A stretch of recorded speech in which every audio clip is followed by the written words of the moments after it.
Cartwright. My father was Judge Albert Cartwright, once Lieutenant Governor of the state. He was killed 2 years ago in a mysterious accident. We were not only father and son, but friends. The shock of his violent death still haunts my mind. My nights are troubled by strange dreams. Albert, you've come back to me. I'm happy again. Mother, no. This man isn't father. I thought my happiness was gone forever, but you've come back to me.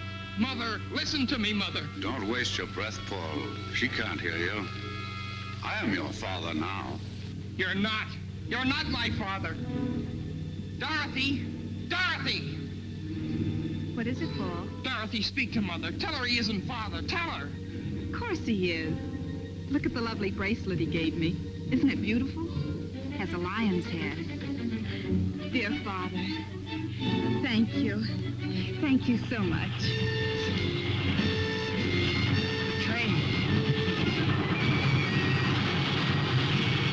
Stop the train!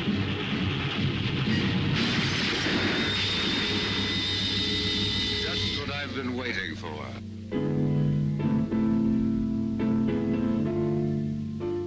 My father. The train! You! Mother! Mother! Mother! Paul. Paul, wake up. It's you, Doc. The way you were yelling, I thought a wildcat had broken in. What's the trouble? Nightmare? Yeah. What a nightmare. Well, you get up and dress. I'll go out and get breakfast started.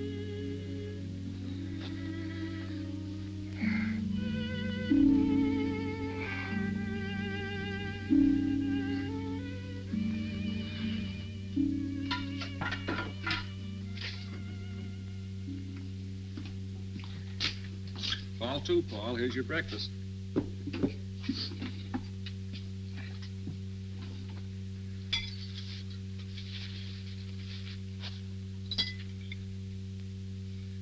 Doc, do you remember what you said once in psychology class? About the phenomena of dreams foreshadowing future events? Yes. But to healthy-minded people, a dream is just a dream.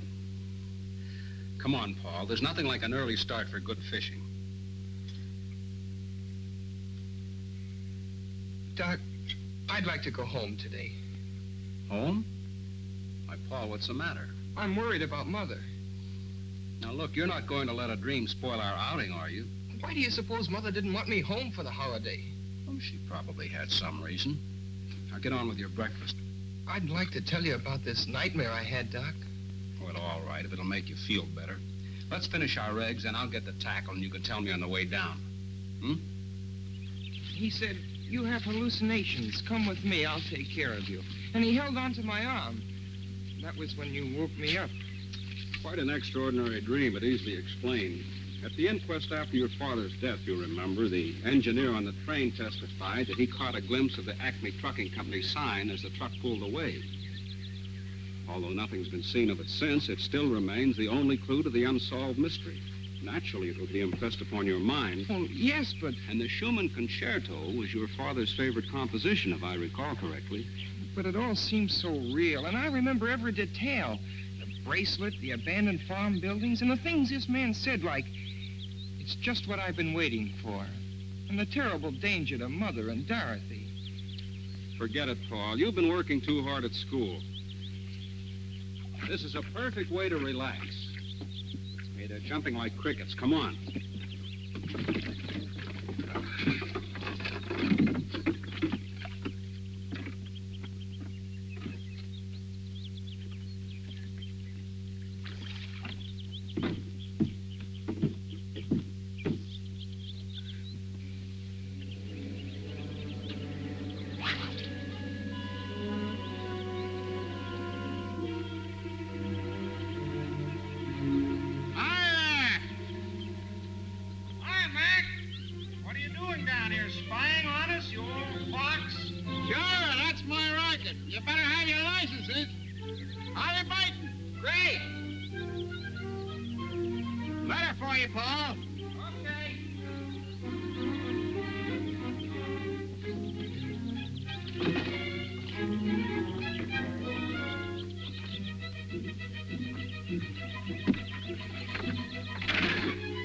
the Waynfield Trust and forwarded up here from the school, and I figured it might be important, so I brought it up to you. Well, thanks, man. No trouble. If there's any answer, I can mail it for you over in the village. Well, there's no answer. It's a letter from my father. Huh? Say, you're not pulling my leg, are you, Paul? Oh, no, Mac. Dad left a series of letters with the office of his estate. I get one every few months. Well, I'll be doggone. Leave it to the judge to think of something like that. Uncanny smart that man was. Well, you want to read that sort of private.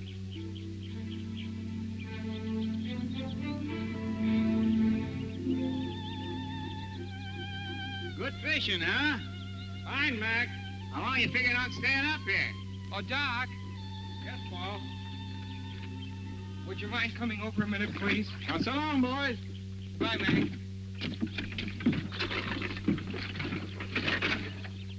What is it, Paul? I received one of Dad's letters. I'd like to read part of it to you. Go ahead. It will be your responsibility as the man of the family to protect your mother and Dorothy by being constantly vigilant of their associates. I have always guarded your mother, who is so much younger than I, for in my experience, I've had ample opportunity to observe the cunning of unscrupulous impostors. Fits right in with your dream, doesn't it? A curious coincidence. Oh, I hate to ruin your trip, Doc, but I'd really like to go home. All right, Paul. It wouldn't do you any good anyhow with this worry on your mind, and if everything's all right, we can come back. Meantime, I can have a nice little visit with my sister. Let's get our stuff.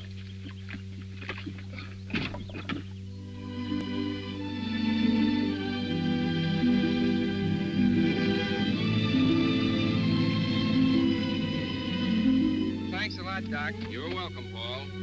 You can reach me at my sister's. Okay, so long, Doc. Hello, Ben. Mr. Paul.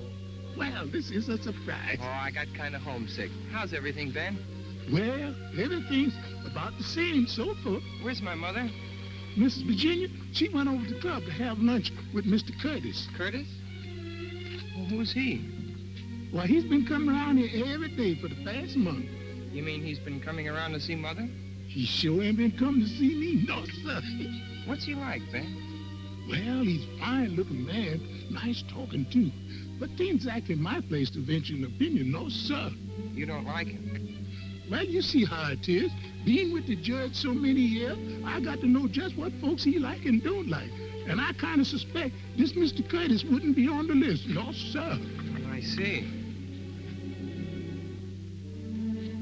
But don't you take no preconceived ideas from me, Mr. Paul. Tain't constitution. Like the judge used to say, to exert undue influence on the bench. No, sir. That's right, Ben. I better take your bag upstairs. Should I run you a bath, sir? Oh, never mind. I'll just take a shower. Yes, sir.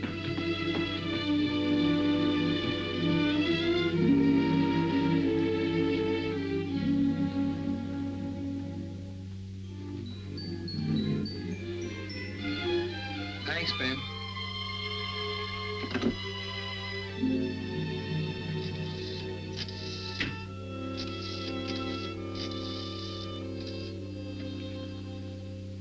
Hello, George. Yeah? Well, for guy's sakes. Well, where are you? Well, why didn't you let me know? Come on over. I want to talk to you. It's confidential. Okay.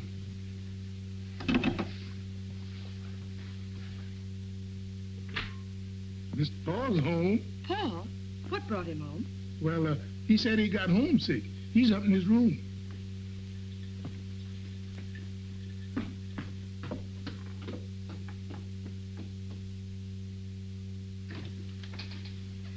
Paul, darling. Hello, Princess. Didn't you like the fishing? Oh, it was all right, but I wanted to come home. Well, I had so many engagements, dear. Of course, if I'd realized Come that... clean, Mrs. Cartwright. Who's the Romeo? Benjamin told you. Well, his name is Brett Curtis, and he's most charming. You know, I haven't even been slightly interested in any man since your father died. But I must admit I like this one. You'll meet him tonight at dinner, and I want you to like him, too.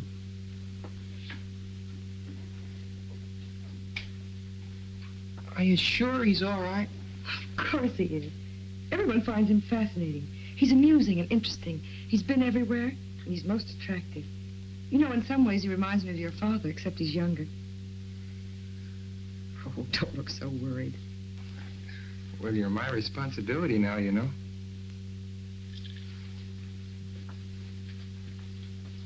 Paul, you know how lonely I've been.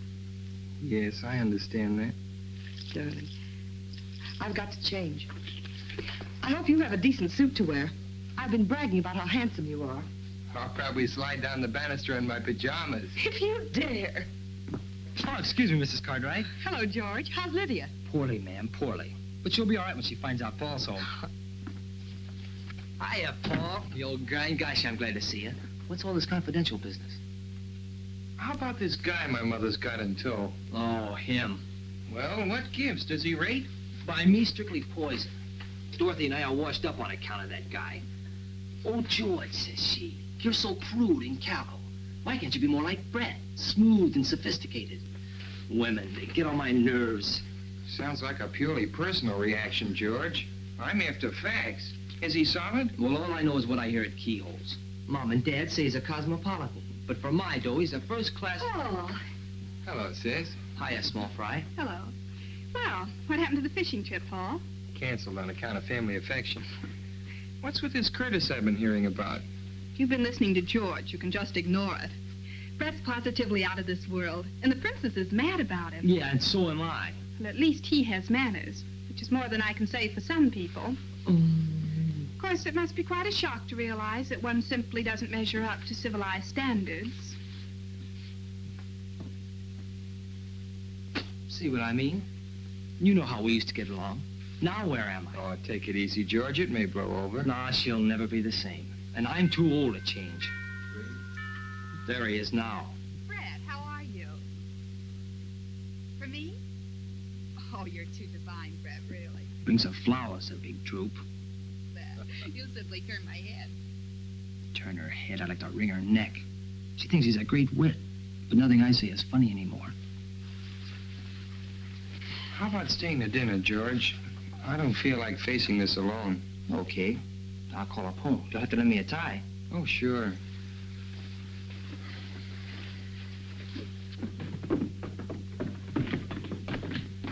Gosh, do I look all right? Maybe I should have gone home and changed. You'll do. How nice you both look. Paul, this is Brett. How do you do? I'm glad to know you, Paul. Of course you know George Hanover. Hello, George. I've been hearing quite a lot about you.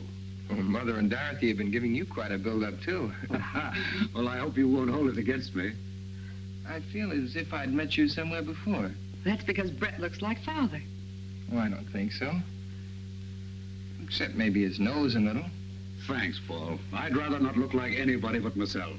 Paul is a great deal like his father.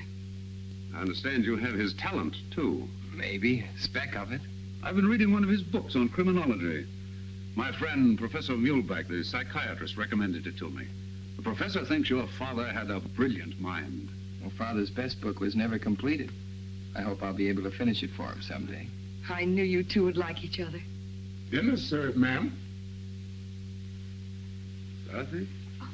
Here, Paul, I have everything you want. Adore these Oh, it's flowers. very nice They're to meet really Okay, Dorothy, come. beautiful. That's all right. You don't mean to tell me you like him. I didn't say I liked him. I just said I could see why Mother likes him. Yeah, but does Dorothy have to drool over him like a goon? Oh, Dorothy's nothing but a child. Child, nothing. She's a first-class flirt.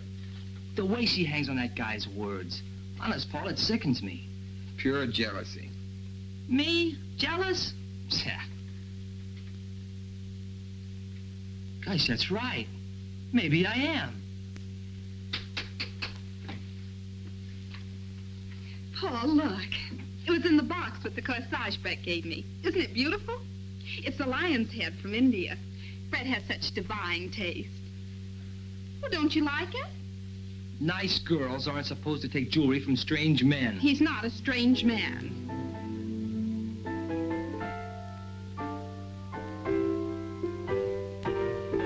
Paul, what's wrong?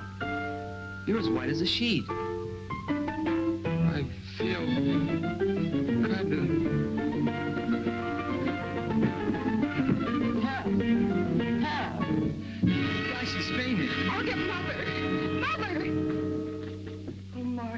What's the matter, Virginia? What happened? I don't know. Dorothy said he simply keeled over. When he came to, he babbled something about a dream and wanting to see you. He seemed all right at dinner time. Let me see him. Feel better? Say, you know, I had an uncle once. He used to get fits. They had to put a spoon in his mouth. Hello, Doc. Well, young man, what's this all about? Darling, what is wrong? Nothing, Mother. If you don't mind, though, I'd like to talk to Dr. Vincent alone. Well, I guess I'll barge along home then. Hope you feel better, chum. Well, I'll be okay. See you tomorrow. Right. You look feverish. Oh, I just had kind of a mental shock. Remember the dream I told you about this morning, Doc? Yes? The part about Dorothy and the bracelet? Yes? Well, there's a man Mother's seriously interested in, and Who is this man, Paul? Brett Curtis, and he did give Dorothy a bracelet. But Paul... And it was in a corsage, and there was the music, the same music, the Schumann concerto. This may sound kind of crazy, Doc, but that dream is beginning to happen. Now, wait a minute, Paul. Nothing has actually happened. The only similarity to the dream is the bracelet, and that could be a coincidence. You know, Dorothy's very fond of trinkets, and anybody who knew that might buy her a bracelet. As for the music, it's probably sitting on the piano. I wouldn't worry too much about it, son. Have you told your mother about this dream? No. Mother thinks I've got too much imagination. Besides, she's gone overboard for this Curtis, and you can't talk to people when they feel like that about someone. You were pretty young to know that.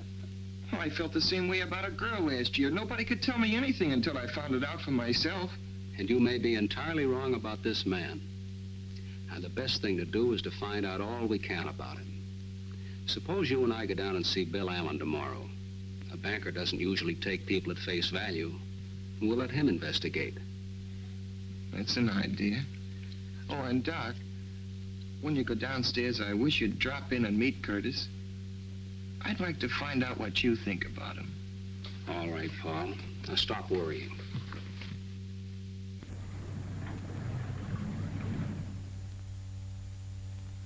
Come on, Paul. Mr. Allen's a busy man. Well, thank you, Mr. Allen. Goodbye, Paul. Goodbye, Bill. Doctor.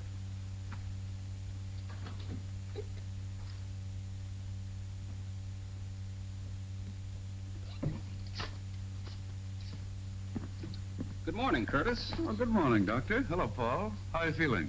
Oh, I'm fine, thanks. You certainly gave us a scare last evening. I hope you've laid down the law to him, Doctor. What he needs is more fresh air and exercise. Well, you can't pass exams on fresh air. Not in my school. No, Paul takes his studies very seriously. Come along, Paul. Good morning, Curtis. Goodbye.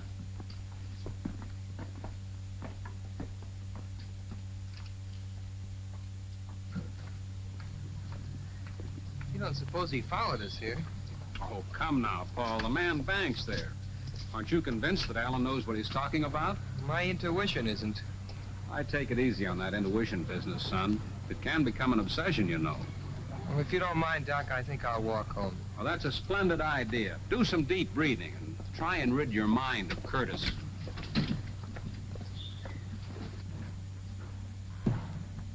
Hi there, Doctor. Going anywhere near the club? I go right by there. Hop in. Oh, thanks. It's a nuisance to find a taxi when you want one. I don't drive myself. That's unusual. I thought everybody drove these days. Well, I was in rather a bad accident when I was a youngster, and it made such an impression on me that I never learned to drive. Where's Paul? Oh, he decided to walk home for the exercise.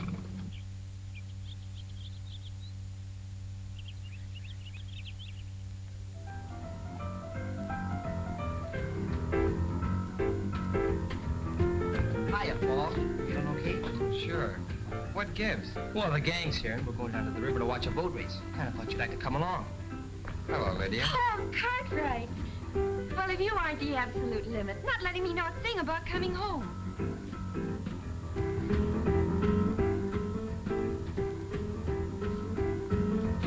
Ben, what are you doing with that picture? Miss Virginia wants it taken up to the study. Why? I couldn't say. Where's Mother? Downtown. She'll be back for lunch. Come on, let's go. We don't want to get down there after it's all over. Okay, come on. Come on, Lydia. Okay, gang, I guess we can all get in my car. All right, we can all squeeze in. Yeah, that's all right. Come on, Paul. I'll see you later. Paul, are you deliberately trying to avoid me? Because if you are, I'd just as soon you come right out and say so. No, I'm not, Lydia. I just don't feel like going, that's all.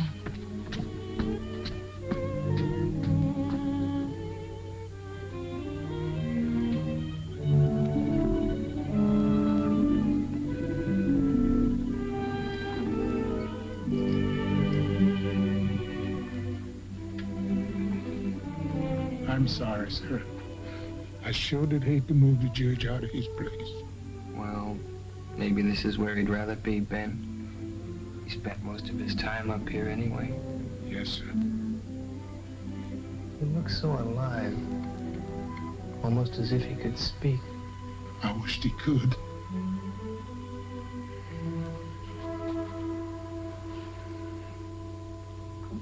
Ben, when is Curtis coming here again?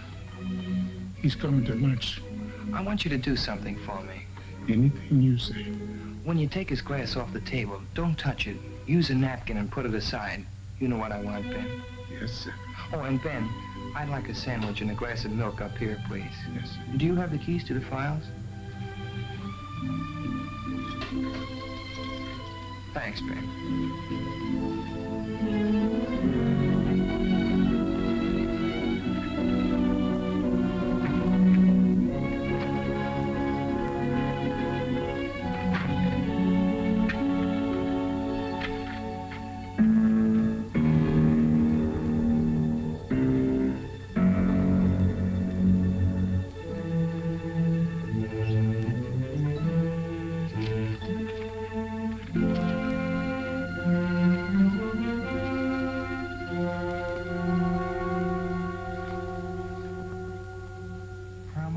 Unsolved crimes is the record of Claude Barrington, an amazingly clever and dangerous individual.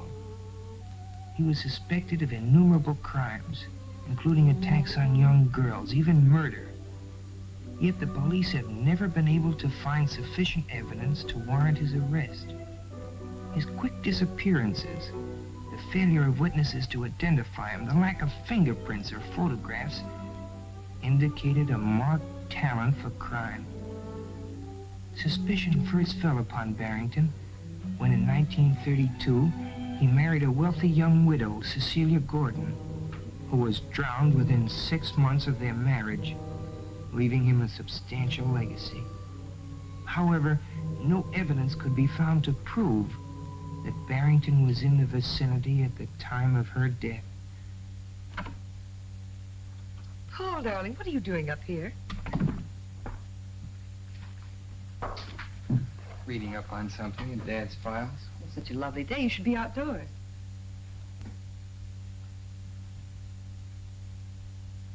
I'm sorry about moving the picture. I wanted to change things in the living room. It's so old-fashioned. I wanted to brighten it up a bit. It's all right, Mother. Paul, are you going to make things difficult? I haven't said anything. It isn't what you say, it's your attitude. Why don't you like Brett? I just don't want you to make a mistake, that's all. How much do you know about him? Everything. He's told me all about himself. Paul, why are you so mistrustful? I received one of Dad's letters yesterday. Maybe you'd better read it.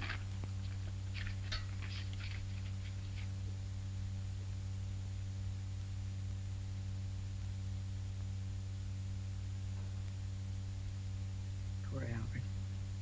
He saw so much of crime and wickedness, he was bound to become overcautious. Now I understand why you're so anxious, dear. What is it you want to know? Has Curtis ever been married before? No, he's a bachelor.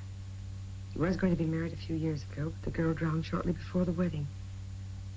Brett was terribly broken up about it, of course. She was drowned? It's quite a tragedy. She was so young. Well, Paul, anything else? Where does he get his income? Oh, he owns mines and things. I had Mr. Allen check into all that. You see, I'm not as irresponsible as you think I am. You're not going to marry him for a while yet, are you? I don't know, Paul. I think you should wait.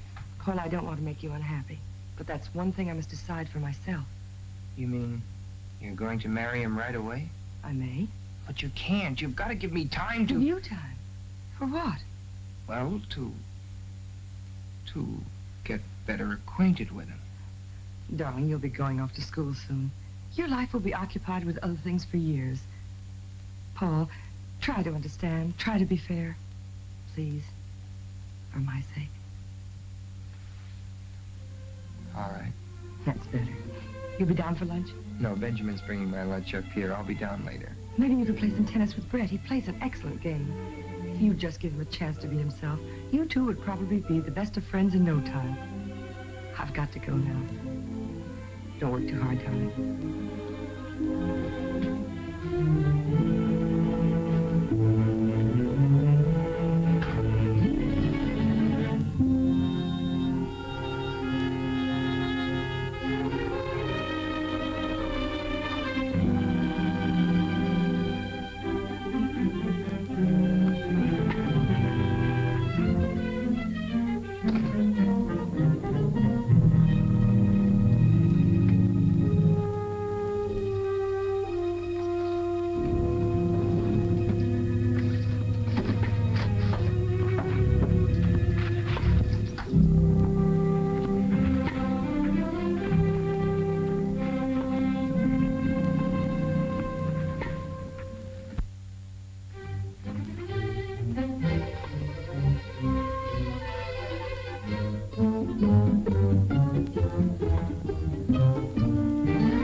Lucky I got 2 games.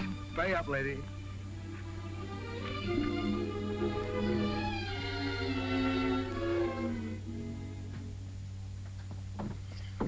Hello, Paul. How you feeling? Okay, how was the boat race? Keen. The Blue Moon won. You should have come with us, Paul. Lydia's furious. Oh, she'll get over it. I've got too much on my mind. Any lunch left for me, Ben? There's sandwiches and milk in the breakfast room, Miss Dory. Oh, thanks, Ben.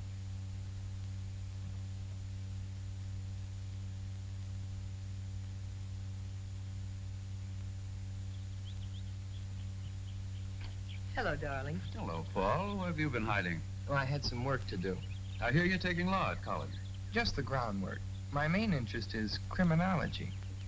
Mr. Curtis, do you believe there's such a thing as a perfect crime? It's possible.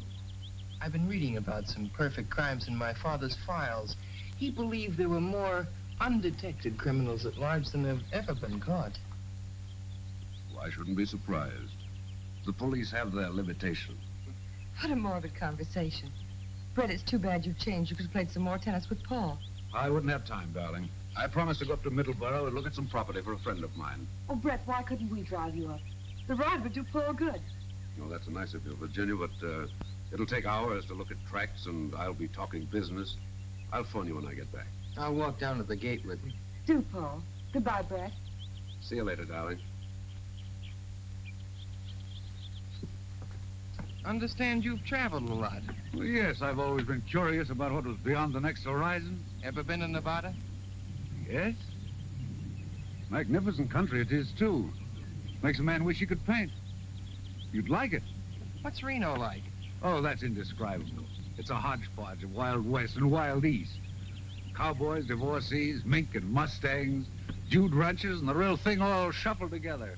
I'd like to see some of those old ghost towns. And a real silver mine.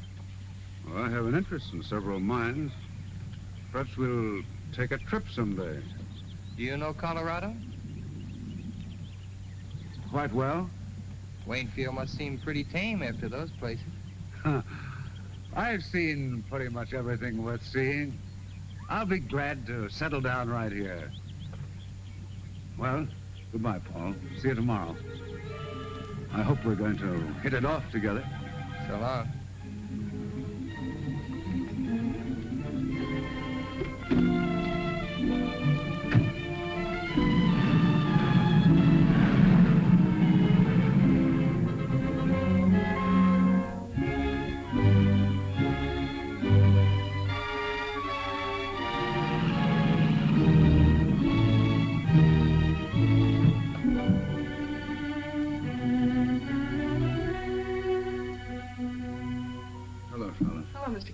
Professor's expecting. Yes, sir. Mr. Curtis. Send him in. Go right in.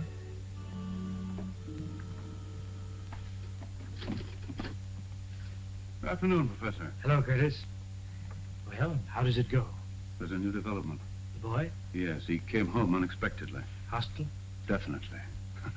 A neurotic type. Interested in criminology. He asks a lot of questions. Remarkably intelligent for his age. I have the feeling he knows more than he should. Does his attitude affect her? It hasn't yet. But he's a persistent little devil. This morning he made inquiries about me at the bank. Nothing to worry about there.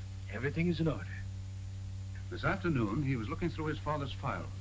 When he came downstairs, he asked me if I believed there was such a thing as a perfect crime. You'll bear watching. Has she accepted you? She hasn't yet, but she will. What's the girl's attitude? Oh, Dorothy. A complete conquest. A little beauty, too. Be careful. I warned you before. That weakness of yours will ruin all our plans. Don't worry. Nothing will ruin our plans. I waited a long time to get back at Cartwright. I'll make them pay for his meddling interference if it's the last thing I do. You'll do as I tell you. Don't forget, I'm in this, too. Perhaps I made a mistake. Perhaps I should have kept you as a patient instead of making you an associate. Don't forget, I'm concerned with the financial outcome in this case, not your personal revenge. You have nothing to complain of. Everything's working out. The boy is the first hitch. He sounds like a subject for mental analysis. You might suggest it to the mother. Sometimes these cases destroy themselves. The important thing is to get the wedding over with as quickly as possible.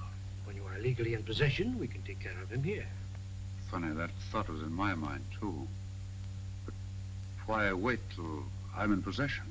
As her husband, you would be in a position to comfort her. As her fiancé, such a tragedy might cause a revulsion against you. That's true. Therefore, you must lose no time. The stakes are high, and there's constant danger if the boy is following the Barrington trail. Barrington is legally dead. Fortunately, so is the judge. However, fools and children sometimes stumble upon details which even the most careful strategist has overlooked. I had better meet the lady as soon as possible. Meanwhile, you must impress her with my professional distinction. Understand? Perfectly. Now, be careful. If you can't accomplish this within the week, our relationship shall revert to that of doctor and patient. I'm spending the weekend with them. I'll have her consent before Monday.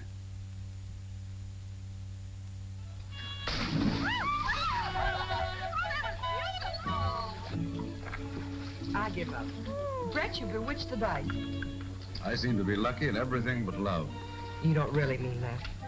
Virginia, why do you keep putting me off? You promised me you'd give me time to think it over. You know how much I care for you. We've both been lonely. Why should we put off the happiness of being together? Brett, the wine is wonderful.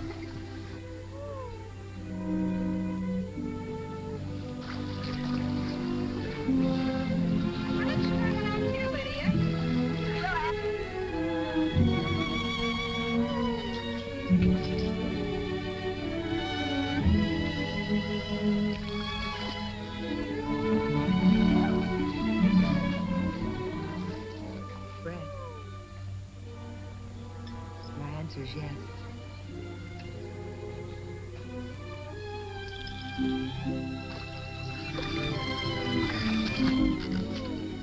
When, Virginia? I'll give a dinner party and announce it.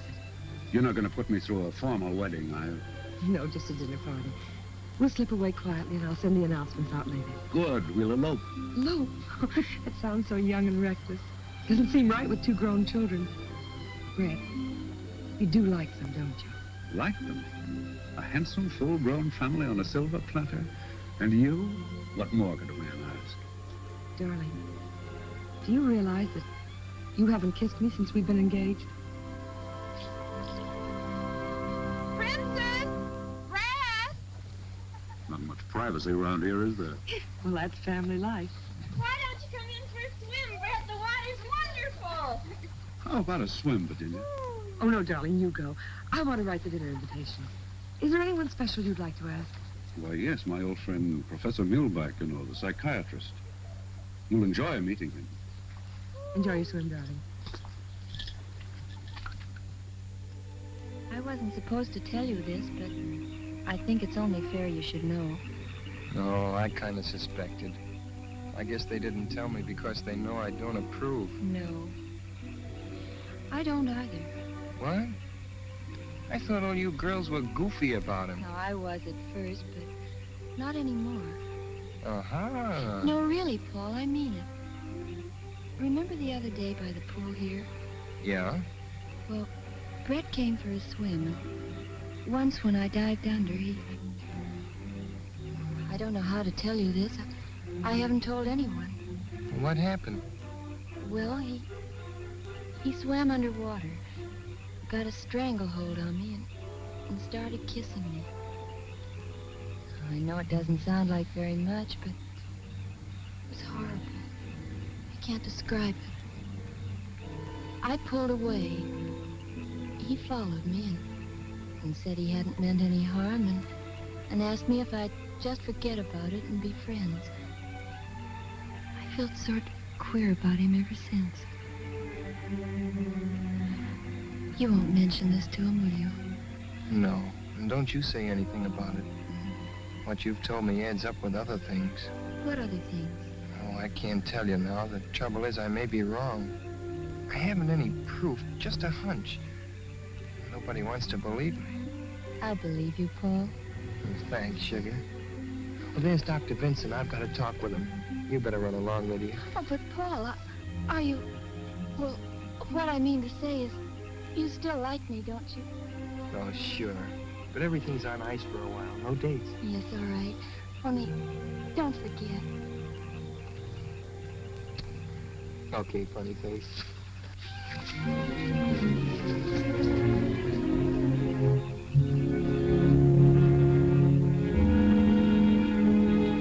Hello, Paul. They're announcing their engagement. I suspected as much. What have you found out? Nothing unfavorable to Curtis. Mr. Allen gave me these answers to some inquiries he made. After reading them, you'll probably agree it looks like a clean bill of health. Well, that may be so, but Lydia just told me something. Would you mind coming up to my room a minute, Doug? Not at all, Paul.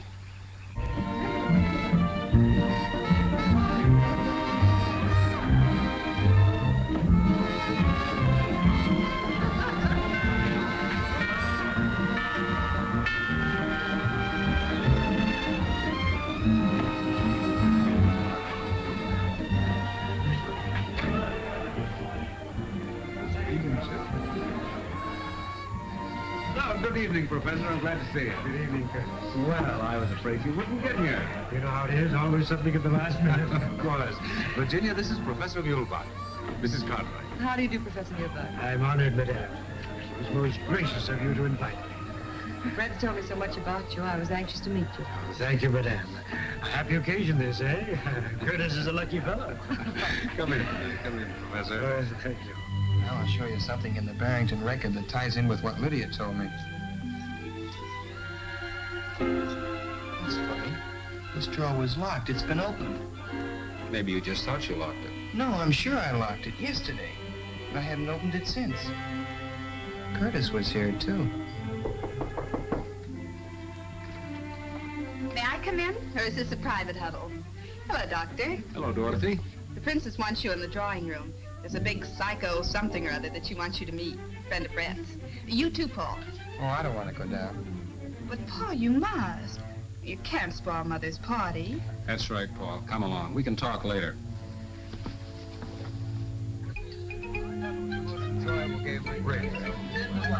However, I must say that I think that we won that rubber. Why, because Virginia was keeping score. Virginia's arithmetic is delightful. She subtracts by counting backwards on her fingers. 10, 9, 8, 7, 6. That means 10 minus 5 equals 6. Well, that's right, isn't it? Of course it's right.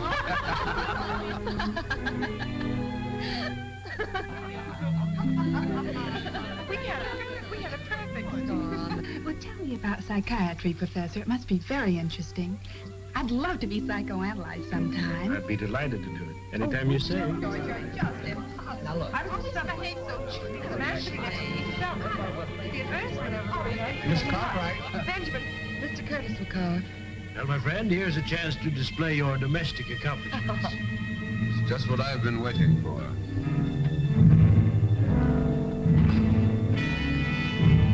It's just what I've been waiting for.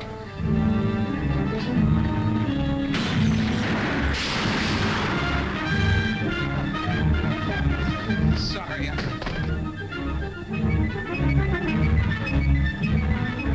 don't feel well. Excuse me. You stay here, Virginia. I'll take care of him. Paul hasn't been himself lately. An extremely sensitive boy, madame. I would like to talk to him. I have been most successful with the juvenile neurosis. It's nothing serious, Professor, I'm sure. Paul, what is it now? Words in my dream. Curtis said, "It's just what I've been waiting for." When he said that, I could hear the train coming and then the crash. Gosh, Doc, it's spooky. It's got me. You've got to pull yourself together, Paul. Now, let's look at this thing realistically. I understand Bill Allen's going to announce the engagement. He's known your mother all her life. Do you think he'd sanction a match if he weren't sure of Curtis? I can't figure it out. Maybe I'm going wacky, Doc, but I could swear he's Barrington. Barrington's dead, Paul. I don't believe he is. But it's too fantastic.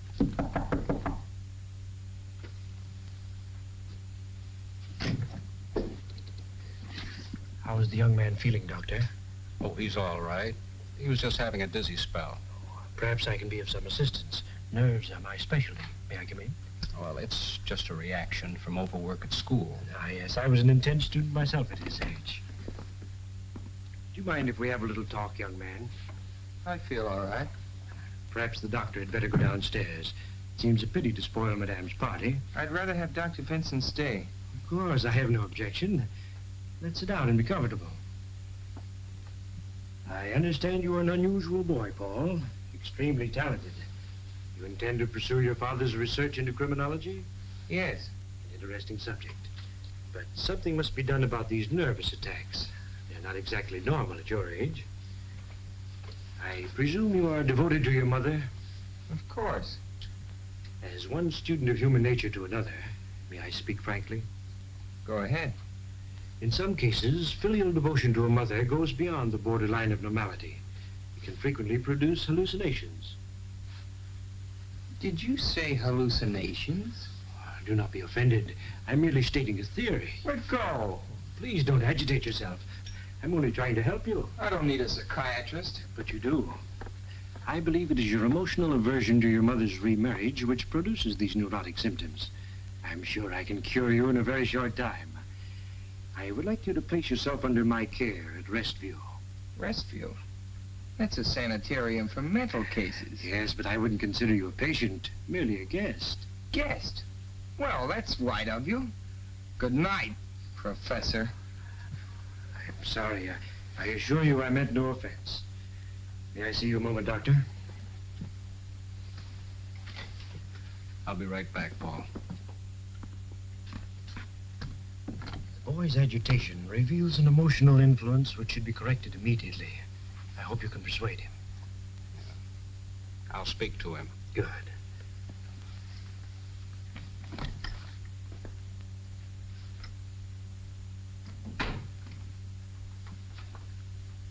Well? The same words as your dream, weren't they? It's extraordinary.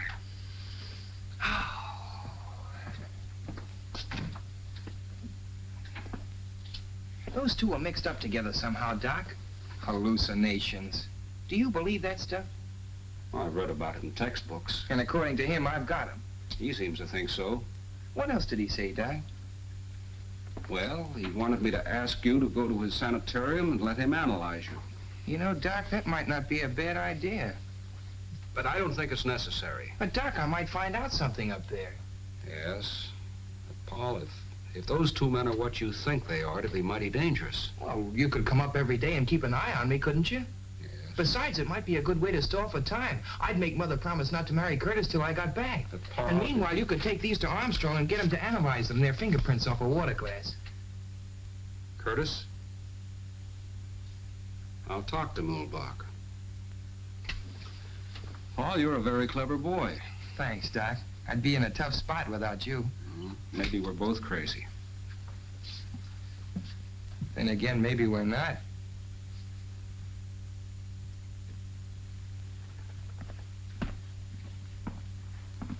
It's a lovely room, isn't it, Paul? Very nice. I hope you'll find it comfortable. My routine is a simple one. A few heart-to-heart talks, plenty of food and rest. Believe me, Mrs. Cartwright, he will return home a healthier and happier boy. I'm sure he will. Goodbye, darling. Don't read too much. You'll take good care of him, won't you, Professor? Of course, Madame. I'll drop in tomorrow and see how he's getting along. Please do, Doctor. I'm always happy to have the cooperation of my colleagues. Goodbye, Paul. I'll see you tomorrow. Goodbye, Doc. Bye, Princess. Goodbye, darling. I'll see you later.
Office? Could I call outside, please? I'll get the number for you. Well, I forgot my tennis shoes. Do you happen to know where I could get a pair? I'm sure Professor Muhlbach can lend you some. Thanks.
Come in. Well, Paul, can I help you get settled? Oh, no, thanks, Professor. There's not much to do. That's a funny place to hang your coat. Oh, I got tired of looking at myself. Same old face. Touch of inferiority, eh? We'll overcome that. I encourage tidiness as much as possible. Orderly room, orderly mind. I hope you have a good appetite for lunch. Pretty fair. Anything special you prefer? Well, I'm not fussy, Professor. That's a nice garden you have. Gardening is my hobby. I'm very proud of my flowers. How about the rest of the place? Do you have many patients? Quite a few, but don't let your mind dwell on that. We are facing in the direction of normality. I hope you will have complete confidence in me. I will ask you many personal questions. You must be truthful and accurate in your replies. That's important. Remember, we're friends. Just call the office if you want anything. Is it all right if I use the phone to call outside? Certainly. Feel free to call anyone you wish. Thank you. I'll see you at lunch.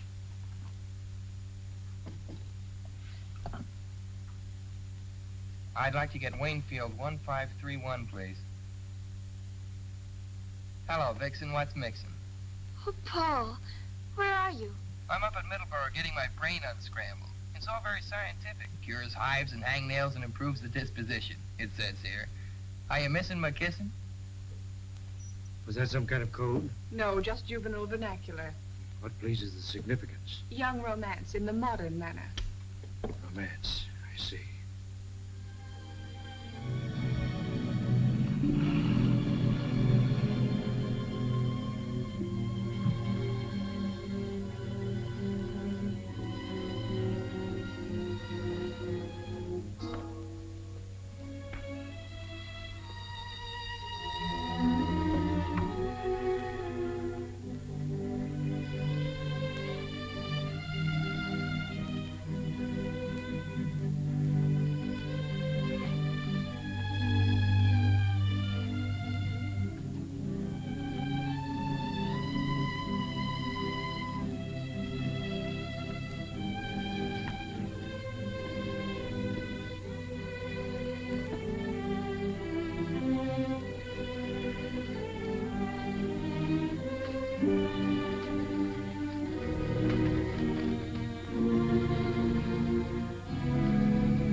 What are you doing here? Well, I can't sleep. Nightmares. I'll get you a sedative. Go to your room. We don't permit the patients to wander through the corridors at night. Well, I'm not a patient. I'm a guest. I must admit the boy puzzles me. I can learn nothing from him except that he suspects you. I'm sure he knows you're Barrington. How he arrived at that conjecture, I don't know. From his father's files, I found the Barrington folder in his desk. The boy's as persistent as his father was. I won't be in the clear until I get squared with the entire family. It'll be quite ironic, won't it? the elusive Barrington, married to the widow of the Honorable Judge Albert Cartwright. He won't be if Paul can help it. Right now, his main idea is to delay the marriage. He's managed that already. She promised him not to marry me until he returns. There must be some way to overcome that. Find some pretext to leave town, then persuade her to join you. You should have sufficient influence to overcome her promise to the boy. I will detain him here as long as possible.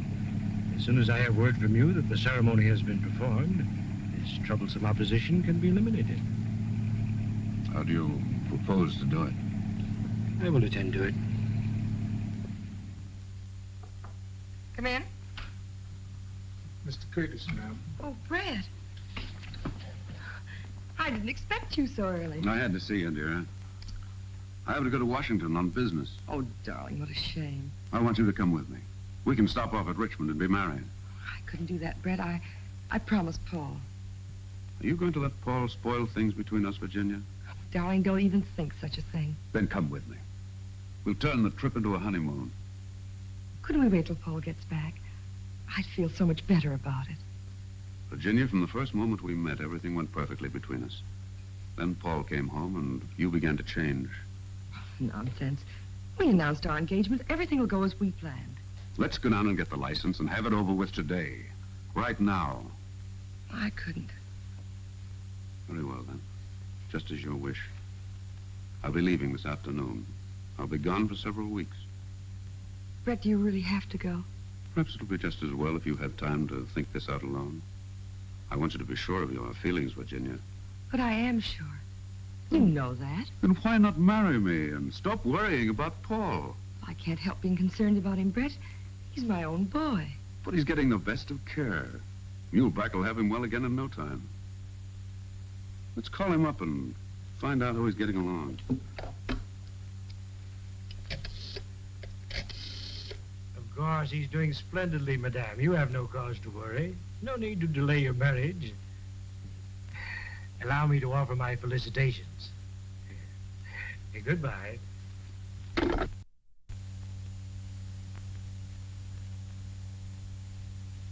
How long will it take you to check some fingerprints? Whose are they? Curtis. Paul got them. He asked me to turn them over to you. He's a chip off the old block, all right.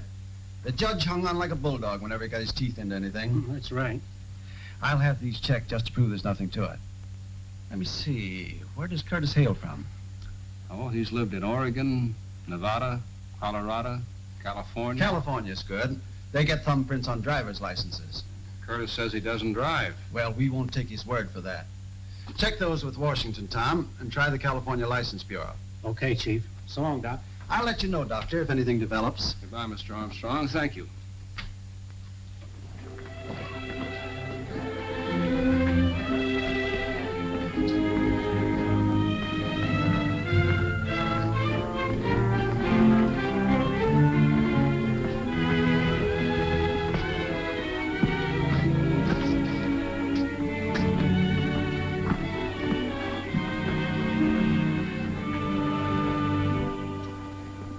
Say the door was not locked? Why should it be? Sometimes we lock doors as a precaution against somnambulism. Miss Farber notes here that you complained of having a nightmare. Can you tell me about it? Only that something dangerous was going to happen. You have such dreams often? Yes. Can you remember anything definite about them? The train, my father's death. I dream of that often. I understand, of course. Shocking accident. It preys on your mind. It wasn't an accident, Professor. It was murder. That was never proven. You have some theories on the subject? Yes. Indeed. I should be interested in hearing them. Well, I'd rather not talk about them now, Professor. It gives me a headache. Very well, Paul. Now, what would you like to do by way of diversion? Oh, I see you have some binoculars. They must be good ones. They are excellent. Would you like to examine them? Could I? Of course. Go right ahead.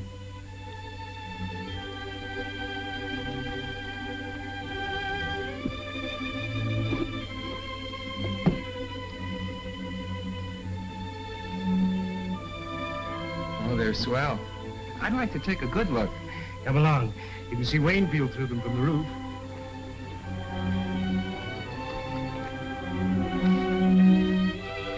There's the county seat down there. From here, you can see Waynfield.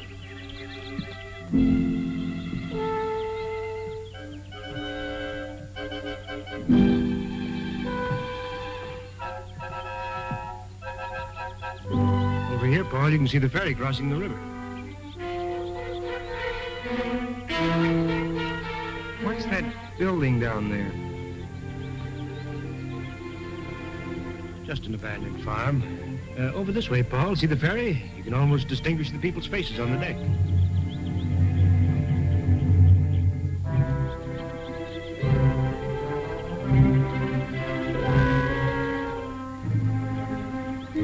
Nice binoculars. Yes, they are.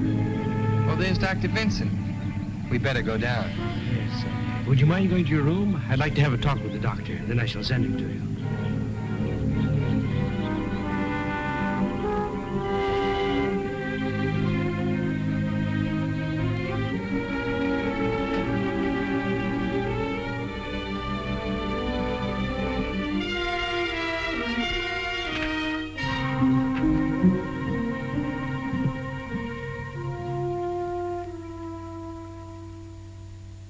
I'm very glad you came, Doctor. I'm having a little difficulty. I feel there's something on Paul's mind which he does not confide to me. If there's something you know, you may speak freely. All I know is he has nightmares about his father. That he's told me, but he will not say any more. His reticence hinders my diagnosis. If you could persuade him to discuss these matters more fully, it would be of great assistance. I'll see what I can do. Where is Paul? In his room.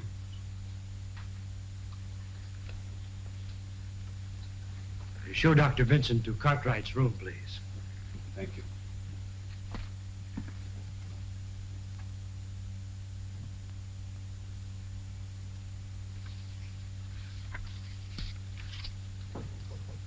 Come in.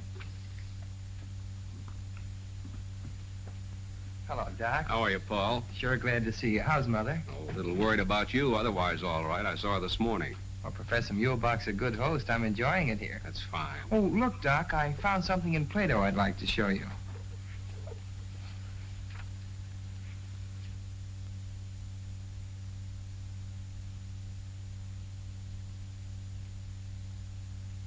Oh, yes, yeah.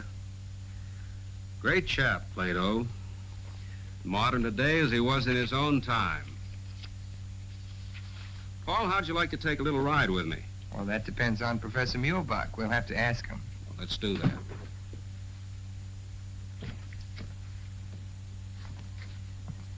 Well, how do you find your patient, Doctor? He looks rested, but I'd like to take him for a drive in the fresh air so he won't feel shut in here. That is, if you have no objections. Not at all.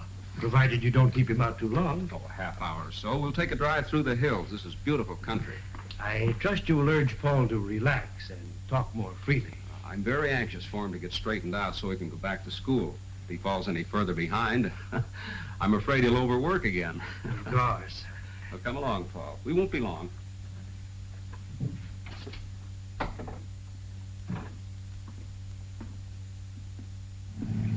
That was luck. I didn't think he'd let me go. He couldn't very well refuse. I saw Armstrong. He's having the prints checked. And Paul, while I was at the city hall, I saw your mother and Curtis go into the marriage license bureau. But, Doc, she promised me. I know how you feel.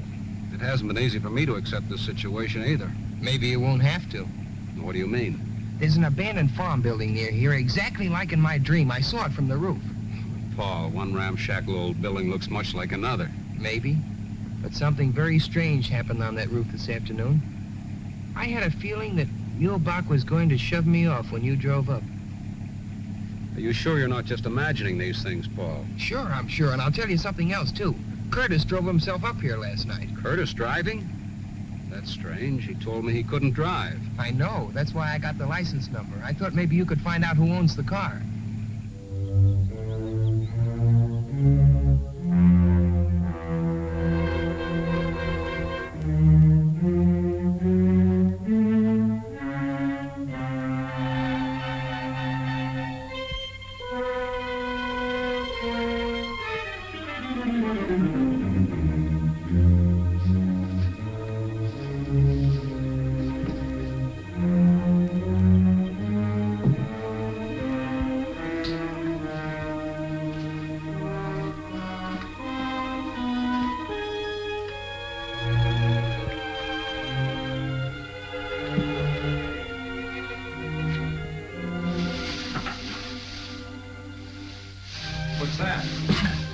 looks like... Oh, Jiminy, a part of a motor. Give me a hand, will you, Doc?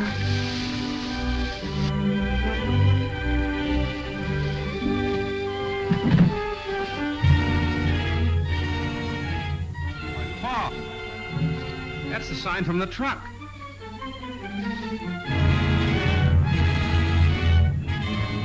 Son, you certainly called a turn on this one.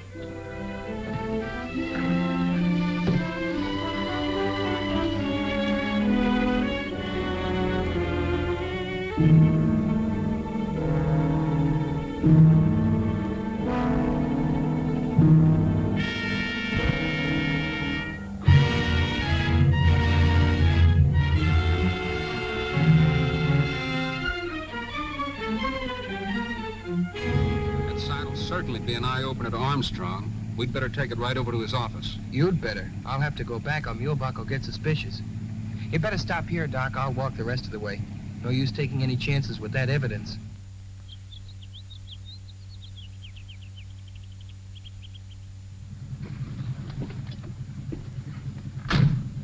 I don't like to see you go back in there feeling the way you do about that place. Oh, I'll be all right. I've got to go in and stall for time. If things get too hot, I'll phone Lydia and say I'm lonesome. That'll mean get here quick. All right, Paul, but take it easy. I'd better go home and clean up a bit, then I'll go right over to Armstrong. So long, Doc. Darling, don't be angry. Surely one day doesn't make that much difference. I've promised Dr. Stone he could marry us. You wouldn't want me to hurt his feelings, would you? Why can't we go over there now? Why wait? We can spend tonight and tomorrow at the lake and then go on to Washington. After all, I must think of that contract, Virginia. Even a man in love has to think of business. All right. I'll call Dr. Stone and see if he can't find some time free. He ought to be able to work us in somewhere. A ceremony doesn't take long. Do you want me to call him? No, I'll do it.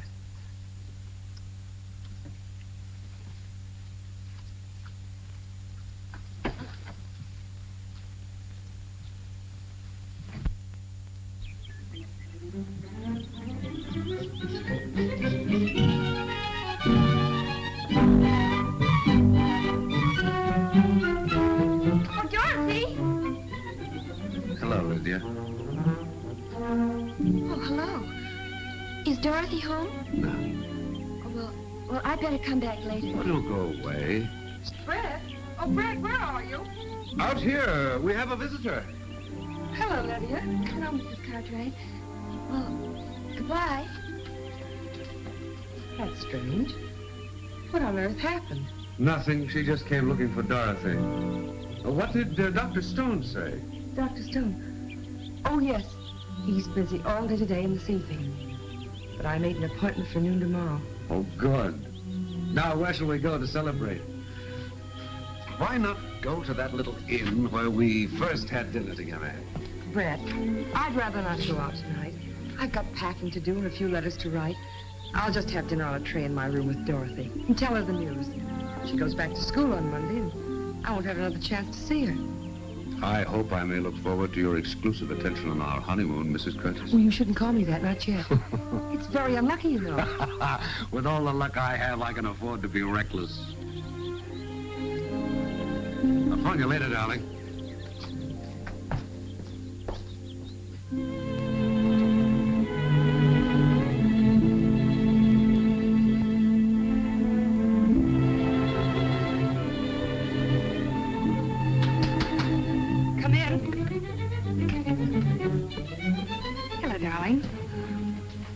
Anything wrong? No, dear. You've been crying. It's just my nerves, that's all. Benjamin's going to bring supper up here. I thought it'd be nice and cozy, just the two of us.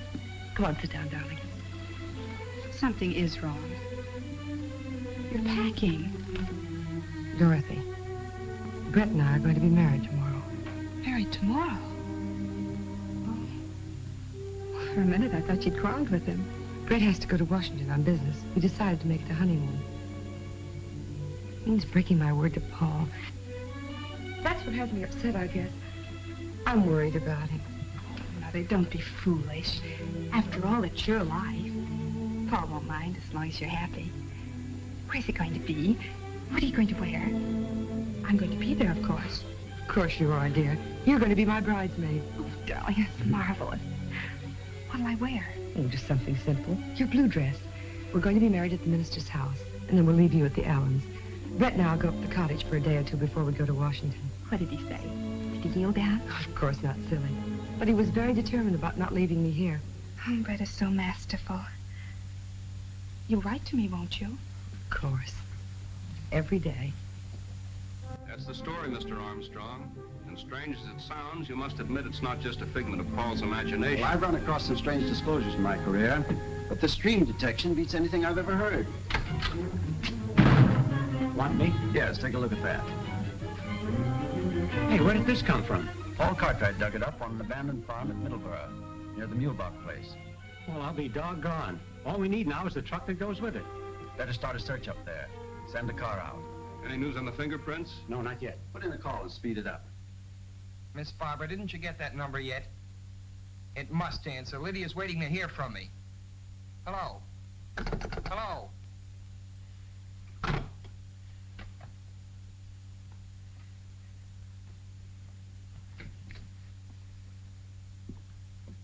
What do you mean by disconnecting the phone when I'm trying to get a call through?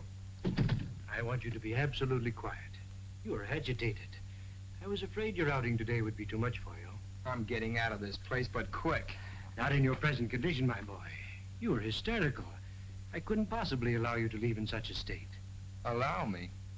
You don't think you can keep me here if I want to go, do you? I'm afraid that may be necessary. You seem to be forgetting that I'm a guest. All my patients are guests. Sit down, my dear boy, and calm yourself.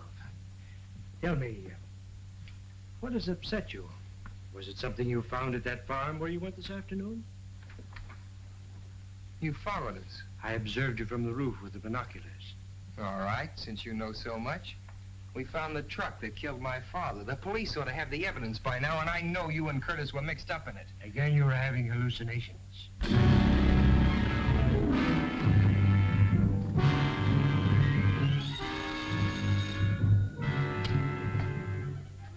Hello. Oh, hello, Professor. Where have you been? I've been trying to reach you for the past hour. I went to the station for tickets. We're being married tomorrow noon. That's impossible now. I'll explain when I see you. Meet me in half an hour at the east end of the golf course. I'll be there.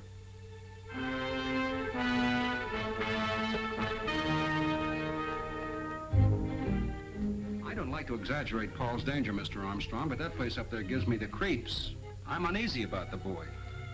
Why does everything take so long? The machinery of the law, Doctor. It's much better than it used to be. Armstrong? Barber? The car driven by Curtis is registered under the name of Charlotte Farber. Does that name mean anything to you, Doctor? Why, yes. She's Muhlbach's secretary. Yeah? Put a blanket out for it. Get going. Chief, the California Motor Vehicles has a thumbprint on Brett Curtis. It matches the print taken from the body in the mine identified as Barrington. That means Curtis was killed in the mine, not Barrington. Paul was right. And Barrington is just cunning enough to pull something like that, too. Then it isn't unlikely that Curtis... Could be Barrington.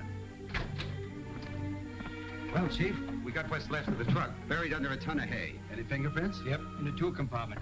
Compare those.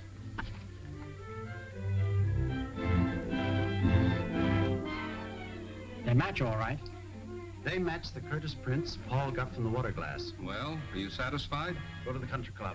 Pick up Brett Curtis. Suspicion of murder. Cartwright case. Right, Chief. We've got to get to that boy, Armstrong. Muhlbach and Curtis are working together, and there's no telling what may have happened to him by this time. Get me in the Muhlbach place at Middleburg. Now, don't worry, Doctor. We'll find out in a few minutes.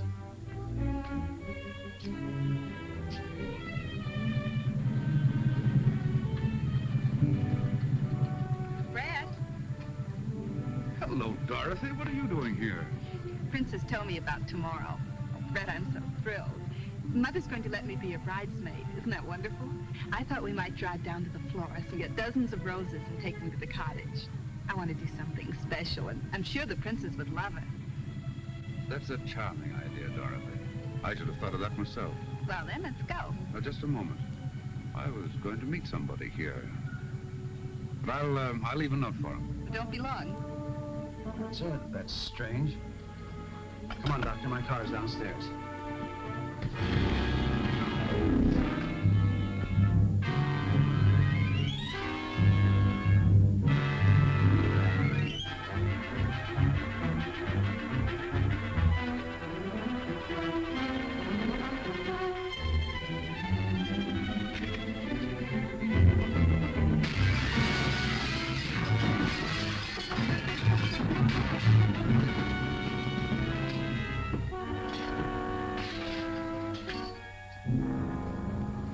Professor Muhlbach? Yes? Mr. Curtis asked me to give this to you. Thank you.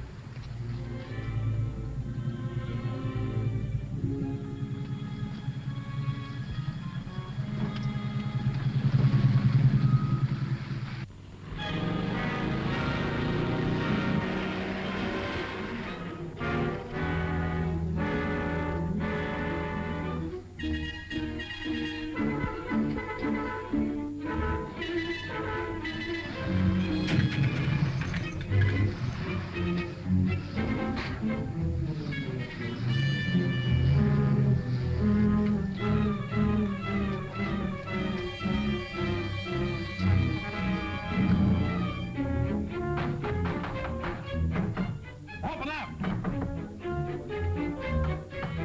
What's the meaning of this? How dare you break in? This is private property. Sure, we know. We're just nuts looking for a padded cell. Where's the Cartwright boys? I know nothing. I'm just an employee here. Well, we'll just have to go around breaking down doors. You have no right to search this place. You have no warrant.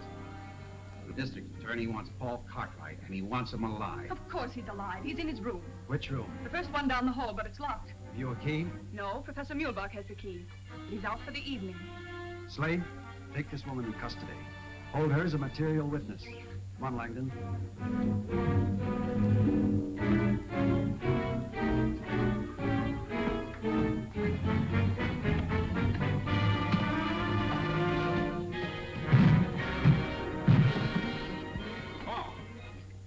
I'm afraid we're too late. I'm not so sure. Look at this. Good boy. He got away. I hope. There's no connection here. We can call from the switchboard.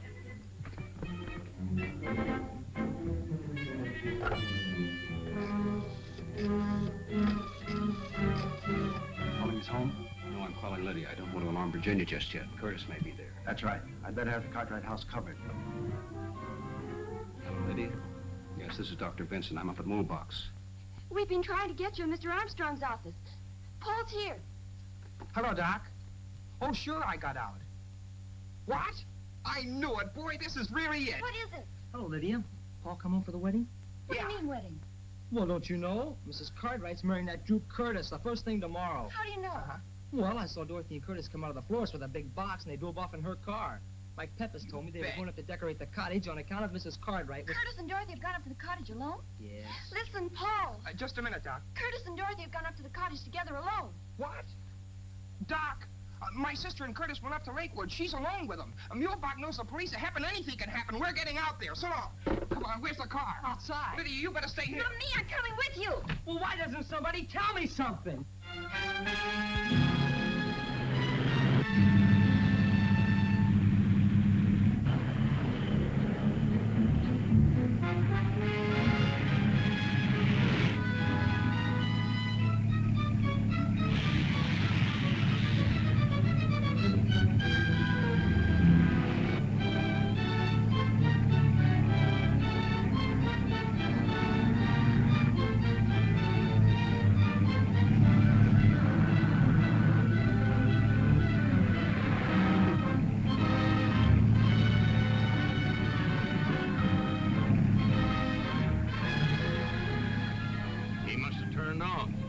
See him. Better backtrack.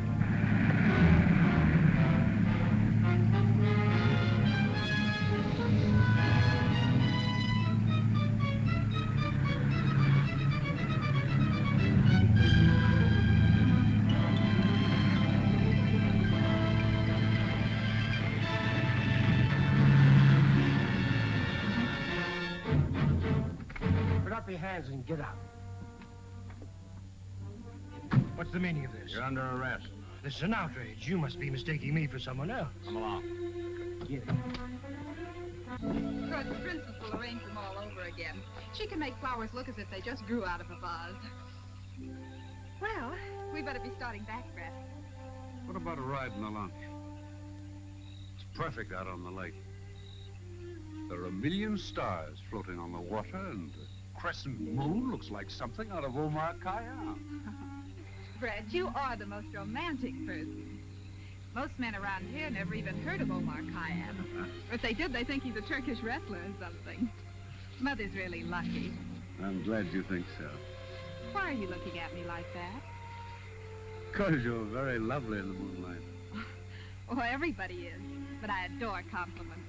The best I ever got from George was, oh, come on, you look all right. You know, Brett, I'd grown out of that crowd. I don't know what I ever saw in them. I'm really quite poetic at heart. Only it's positively lethal to let anybody know about it in our crowd. They simply jeer. I heard a car, didn't you? Probably out on the main highway. Come on. Don't hold my arm so tight.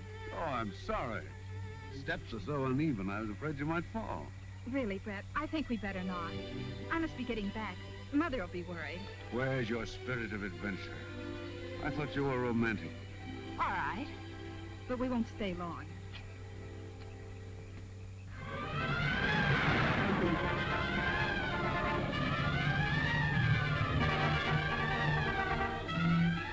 They're here, all right. There's no lights on in the house.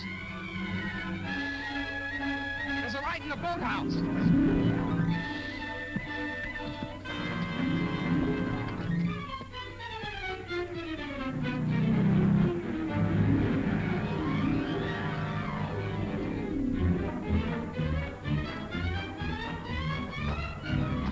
They're in here. Come on, eat. All right, Barrington. You meddling fool!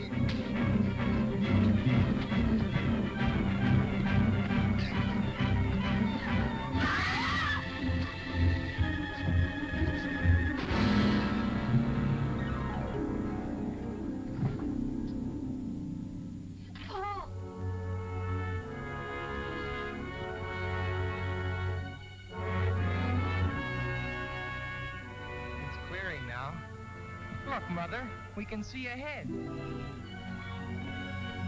No, Virginia. Don't look back.